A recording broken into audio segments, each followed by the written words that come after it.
Minister Chan Chun Sing.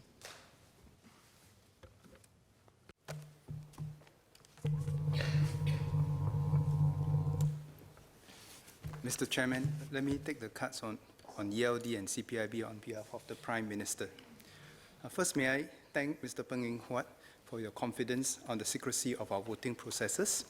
And I also like to thank you for your support for the ELD's recent innovation for e-registration and the refinements to the layout of our voting booth. We note your suggestions on the design of the booths and the reading out of the names. Let me make a few clarifications. First, on the booth design, we will continually refine the booth design with our stakeholders. We actually have a new prototype for PE 2017, and we'll continue to refine this as we go along. On the second issue, we note your suggestion on the reading out of the names. May I just clarify that we don't read out the NRIC of the voters. What we do is that we read out the name and the serial number of the voter's name in the polling station register. Okay? So we thank you for all these suggestions, and we will take into account all these suggestions in the next review of the Parliamentary Elections Act. And if I may inform the House that ELD has actually conducted road shows and plan to introduce e-registration at a few constituencies during the PE 2017.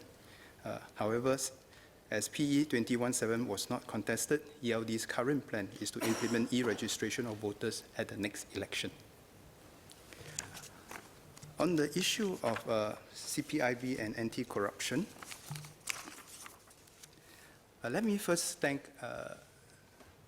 Mr. Murali and Mr. Dennis Tan for your various suggestions. CPIB is acutely aware of the evolving challenges of corruption, and we can never be complacent. We must always be vigilant, especially in the current era where issues straddle beyond our sovereign territory. I thank both members for your various suggestions, which CPIB will take into account in our regular reviews. And we will do what is possible and practical to uphold the integrity of our system, especially in the face of transnational cross-border challenges. Now, Singapore is recognized as one of the least corrupt countries in the world today. The latest Transparency International Corruption Perceptions Index of 2017, where Singapore was ranked 6th out of 180 countries, was again testament to the effectiveness of our anti-corruption framework. The corruption situation in Singapore remains under control. However, we must not be complacent. As we say, low crime doesn't mean no crime. This can be seen from the corruption statistics released by CPIB in recent years, which show that Singapore has one of the world's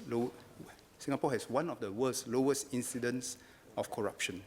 Nevertheless, while the absolute numbers are low, we note that the majority of the cases come from the private sector. This is why the CPIB recognizes that it is important to engage the private and business sectors to enhance their awareness of anti-corruption measures and to share the best practices with them, as suggested by Mr. Dennis Tan. I will share some recent efforts by the CPIB. In 2016, the CPIB published a guidebook for private sector use called PACT, or a practical anti-corruption guide for businesses in Singapore, which sets out to guide business owners in developing and implementing an anti-corruption framework within their companies. Members may also be aware of ISO 37001, the anti-bribery management system that was launched in October 2016. This is a newly developed international standard to help businesses and companies implement anti-bribery compliance programs. Supported by Spring Singapore, the CPIB was the national convener and led a national working group comprising representatives from the trade associations, industry bodies, and academia to develop the standard. The Singapore standard ISO 37001 anti-bribery management system was subsequently launched in April 2017 in a seminar organized by the CPIB in partnership with Spring Singapore. The CPIB continues to be proactive in engaging the private sector. It conducts regular prevention talks and also periodically participates in business sector conferences in its anti-corruption efforts. Now, enhancing anti-corruption measures in companies ultimately require constructive public-private sector cooperation and partnership. Companies must realize that they are ultimately responsible for the proper and ethical conduct of their businesses and recognize that they also play a vital role in our national anti-corruption efforts in preventing, detecting, and reporting corrupt behavior. Let me now turn to the Prevention of Corruption Act. The PCA is a key instrument in our national anti-corruption framework. It is thus pertinent that the PCA is periodically reviewed to ensure that it remains relevant and effective in combating corruption, especially on some of the issues raised by both members that concerns trans-border issues. The last substantial review of and amendments of the PCA was in 1989.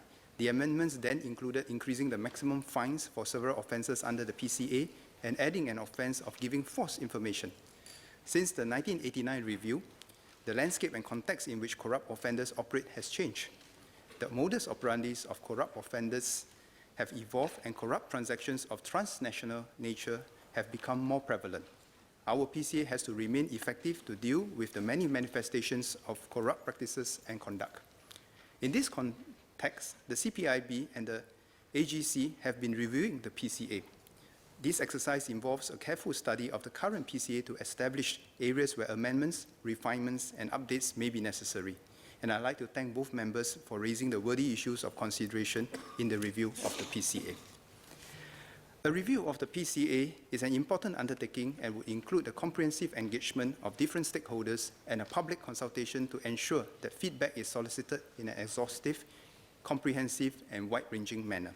It goes without saying that all members of Parliament will have the opportunity to contribute your feedback and suggestions at the appropriate juncture as we seek to enhance our legislative tools to fight corruption. Thank you.